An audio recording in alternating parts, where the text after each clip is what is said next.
Shadow AI. Why your team's personal AI accounts are your biggest unmanaged risk. Is it safe for employees to use personal ChatGPT or Claude accounts for work? No. Personal AI accounts carry none of the contractual data protections of enterprise accounts, and most workplace AI use already runs through them. Cyberhaven found 73.8% of workplace ChatGPT activity happens on non-corporate accounts, and the volume of corporate data going into AI tools rose 485% in a single year.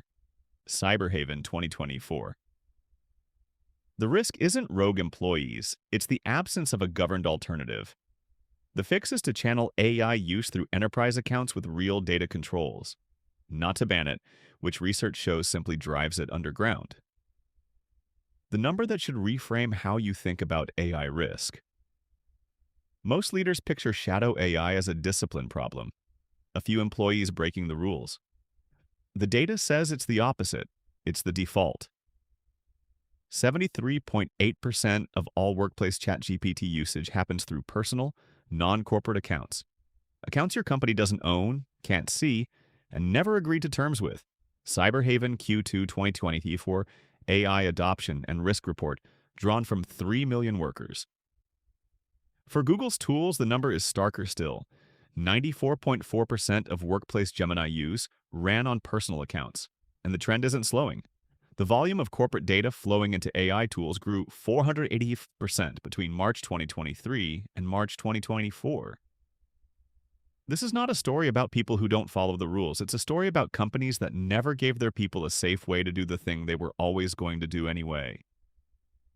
Microsoft's 2024 Work Trend Index found that 78% of people who use AI at work bring their own tools, and 80% at small and mid-sized companies.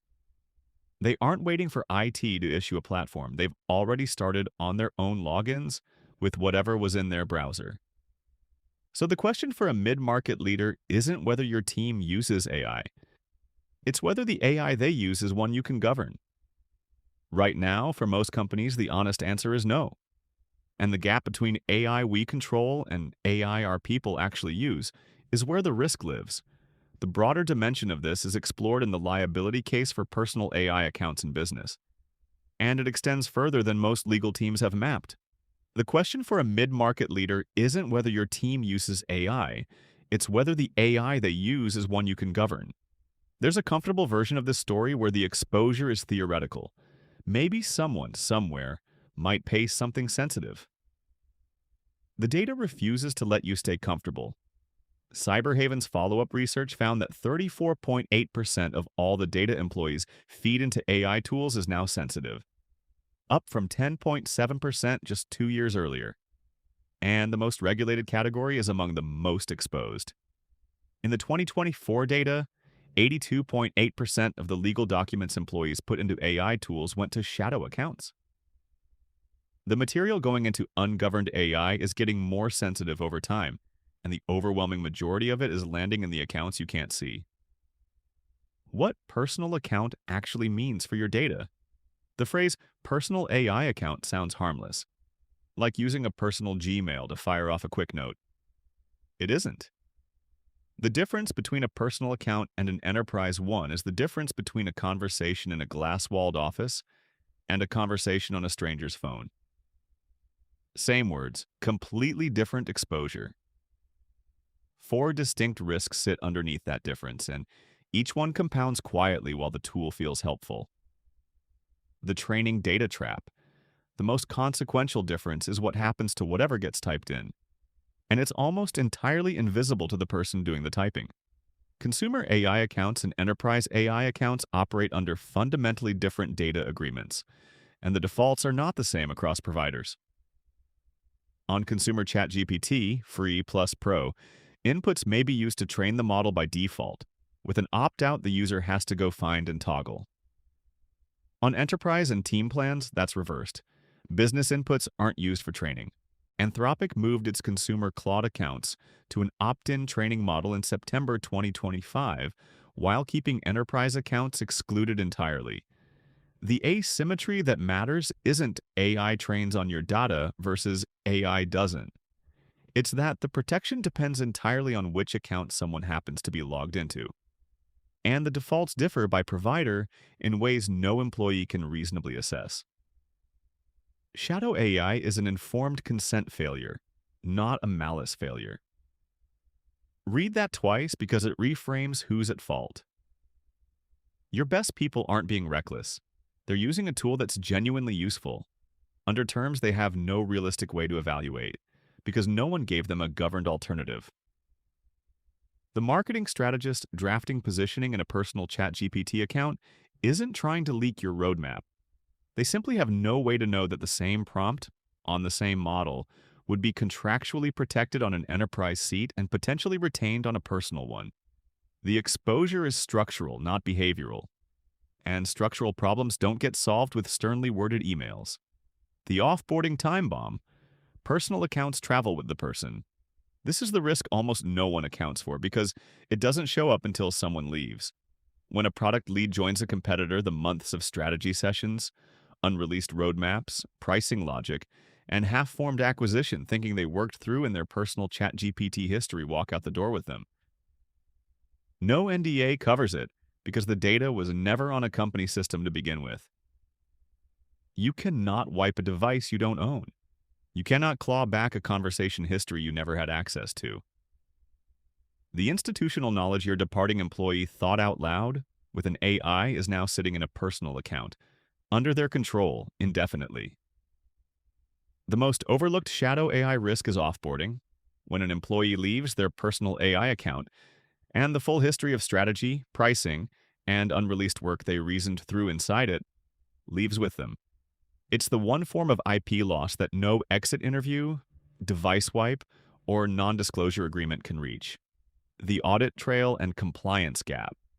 For regulated industries, financial services, healthcare, legal, anything touching personal data under frameworks like GDPR, exposure isn't even the worst part. Forensic invisibility is. When a breach or a regulatory inquiry lands, the first question is always the same: what was shared, when, and by whom? On a governed enterprise platform, you can answer it. There are logs, access controls, retention policies, an audit trail. With Shadow AI, you can't answer it at all. There is no record to produce. The conversation happened on an account you don't administer, leaving you unable to reconstruct the event, even to defend yourself. This turns a data problem into a compliance problem, and the second one is often what converts an incident into a penalty. A regulator's tolerance for "we don't actually know what our employees shared with which AI tools" is low and getting lower. Shadow AI isn't only a leakage risk, it's a reconstruction risk. And in a regulated environment, the inability to reconstruct is itself the violation. The sensitivity is climbing, not plateauing. It would be one thing if Shadow AI were confined to low-stakes tasks: summarizing a public article, rewriting a bland email. It isn't, and the trend line is the wrong direction. The same Cyberhaven research that found 34.8% of AI shared data is now sensitive also showed that share more than tripling in 2 years. As employees get more fluent and more trusting with these tools, they reach for them on harder, more confidential work: the contract, the board deck, the patient record, the model. The more useful the tool proves, the more sensitive the inputs become. Familiarity in this case increases exposure rather than reducing it. Samsung: the preview and then the proof. If you want the entire arc of this problem in a single company, watch Samsung. In the spring of 2023, 3 Samsung engineers pasted proprietary information into ChatGPT: source code, internal meeting transcripts, and semiconductor test sequences, over the span of about 20 days. Within weeks, Samsung banned external generative AI tools on company devices. Bloomberg, TechCrunch, May 2nd, 2023. It became the cautionary tale every CISO cited for the next 2 years. It's tempting to read that as a story about one company's bad month. It's far more useful to read it as a preview. Samsung is one of the most security-conscious manufacturers on Earth, And 3 skilled employees still walked the company's most valuable IP into a consumer chatbot inside 3 weeks. Not because they were careless, but because the tool was genuinely useful, and no governed alternative was in front of them. If it happened there, the assumption that it isn't happening at a 200-person professional services firm with no AI policy is wishful thinking. But here's what makes Samsung the complete story rather than just the warning. On June 9, 2026, 3 years after the ban, Samsung reversed course and began rolling out Claude, ChatGPT, and Gemini across all of its affiliates. Tech Times, June 9, 2026. The critical detail: these tools are available only through enterprise versions and only behind mandatory security training. Samsung didn't decide AI was safe after all. It decided that banning it had failed and that the path forward was to channel the behavior through governed, enterprise-grade accounts with guardrails, rather than pretend it could keep the tools out. Samsung banned consumer AI in 2023 after a source code leak. On June 9, 2026, it rolled the same tools out company-wide, but only through enterprise versions behind mandatory security training. The most security-conscious manufacturer on Earth tried prohibition, watched it fail, and arrived at the same conclusion the data points to. You don't ban shadow AI, you give people a governed version of it. That 3-year arc, ban, failure, governed reintroduction, is the whole argument of this article, run as a live experiment by a company with everything to lose. The regulatory ground is shifting in the same direction, if more slowly. Italy's Data Protection Authority fined OpenAI $51 million in December 2024 over how training data was processed and disclosed, a decision later suspended by a court. European enforcement on AI data handling is still directional rather than operational, but directional is exactly the word leaders used about GDPR enforcement in 2017, the year before the fines started arriving. The companies that treated the early signals as noise are the ones that got caught flat-footed. This is the human factors reality of governance. The rules tend to arrive after the behavior is already entrenched, and the cost of waiting is paid by whoever waited longest. The CFO math actually favors governance. Here's where the risk stops being abstract and starts having a dollar figure. IBM's 2025 Cost of a Data Breach report found that breaches involving shadow AI cost an average of $4.63 million, about $670,000 more than breaches without it. A caveat worth stating plainly because we'd rather you trust the honest version. Organizations with heavy shadow AI use may also run weaker security overall, so this is a correlation, not a clean causal premium. Treat the $670,000 as directional, not as a price tag stapled to a single decision. Even directionally, though, it points one way. The same report found two numbers that, read together, are hard to unsee. 63% of breached organizations had no AI governance policy, or were still drafting one.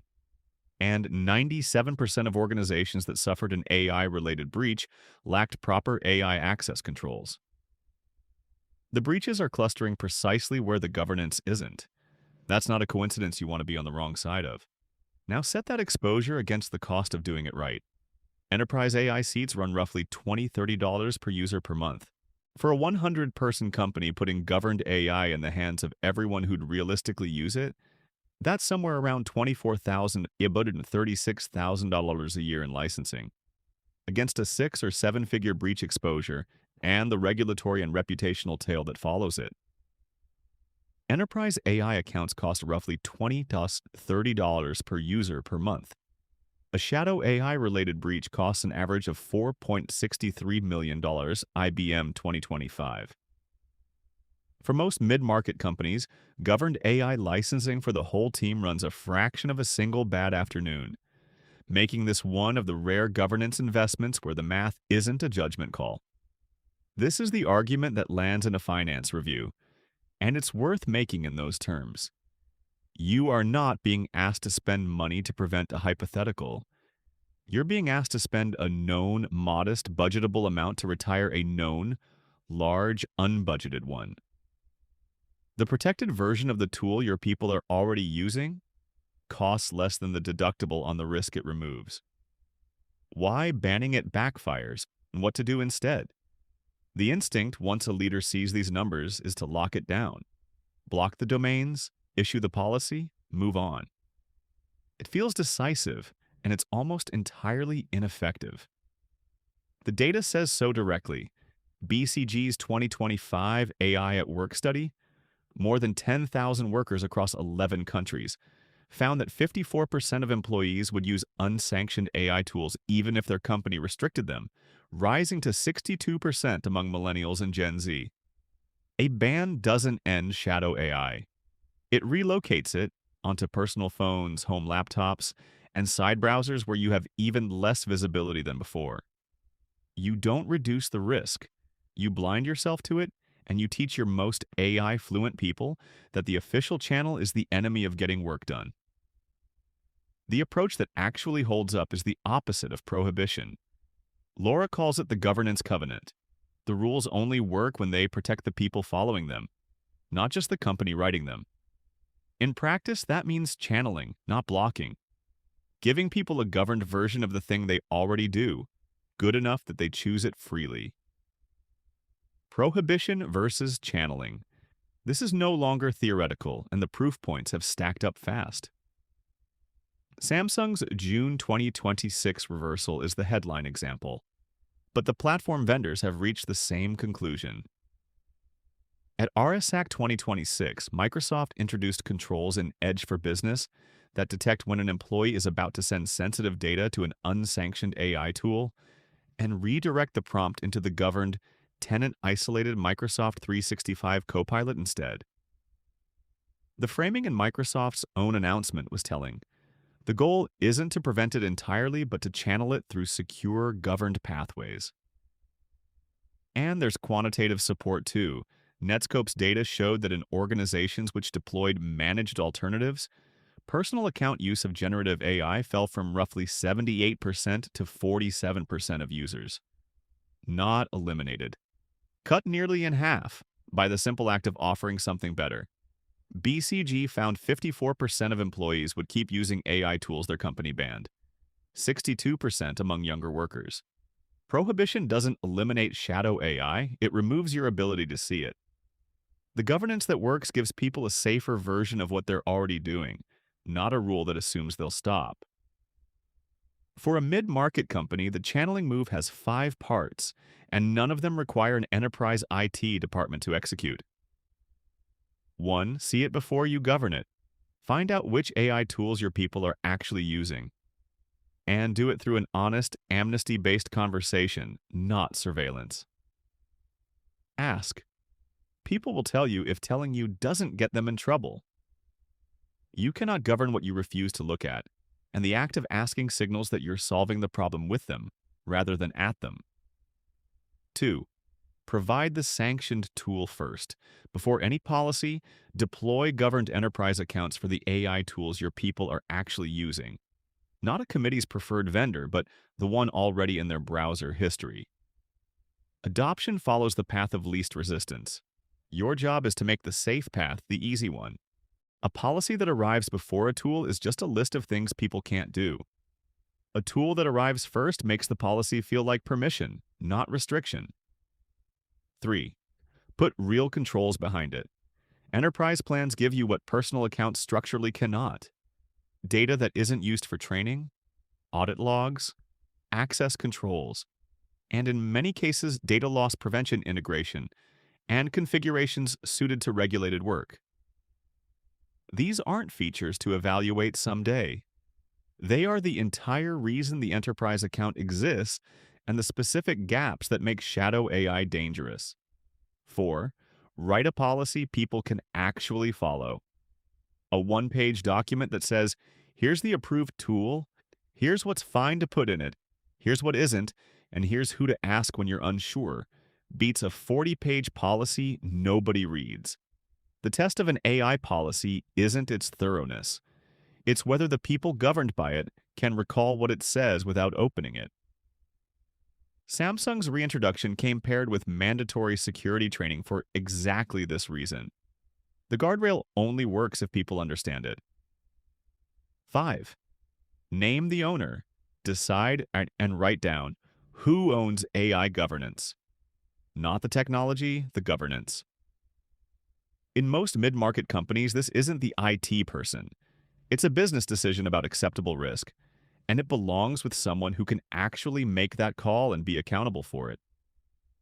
This is the same governance layer that separates the companies getting durable value from AI from the ones quietly accumulating exposure.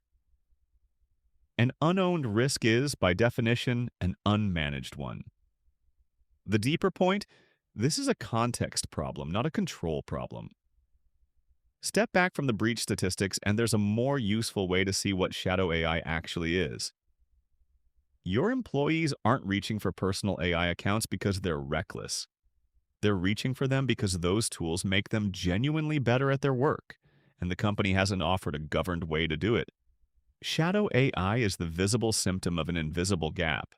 The organization decided what it would buy, mustn't, or decided to buy nothing, before it understood how its people already work. That gap doesn't close with a stricter policy. It closes when AI gets pulled into the company's own environment. Sanctioned accounts, real controls, and over time, the business context that makes a governed tool more useful than a personal one, rather than less. This is the part most leaders miss. A personal ChatGPT account is a blank, context-free assistant. Capable but generic. An enterprise-grade AI that knows your business, connects to your systems, and carries your standards is a better tool, not a more restricted one. When the governed option is genuinely the superior option, shadow AI doesn't need to be policed. It stops being worth the trouble. The endgame isn't the approved tool people tolerate, it's the governed tool people actively prefer. That's the human's first read on this, and it's where Laura's framing matters most. Your people aren't the risk to be managed.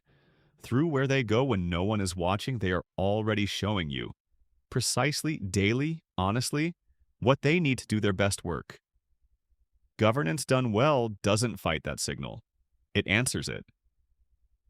The companies that treat shadow AI as a discipline problem will spend the next 2 years writing policies their best people root around. The companies that treat it as information will use it to build something their people actually want to use, and govern it almost as a side effect. It also connects to the broader case we've made about AI return on investment. The organizations seeing real value from AI aren't the ones with the most tools or the strictest rules. They're the ones that made deliberate architectural decisions about context, about access, about governance, instead of letting AI use accrete in the shadows. Governance isn't the brake on that value. It's part of the architecture that produces it. What to do this quarter? You don't need a transformation program to close the most dangerous part of this gap. You need 3 moves in order, and you can start this week. See it. Run the amnesty conversation. Find out which AI tools your people actually use and what they use them for. Without surveillance, without blame. You can't govern what you refuse to look at, and you can't channel behavior you don't understand. Sanction it. Stand up governed enterprise accounts for the 1 or 2 tools already in heaviest use. Make the safe version the default version, and make sure it's at least as good as what people had before. Ideally better, because it knows more about your business. Name the owner. Decide who owns AI governance as a business risk. Give them the authority to make the call, and pair the rollout with a short, real piece of training so the guardrails are understood, not just published. Shadow AI isn't a sign your people are out of control. It's a sign they're ahead of your governance, already using the tools that make them effective, just without the protections that would make that safe. The companies that come through this well won't be the ones with the strictest bans. Samsung already ran that experiment for you twice, and the second answer is the right one. The winners will be the ones who treated the behavior as the most honest signal they had about what their people need, and built something governed, useful, and genuinely better in response.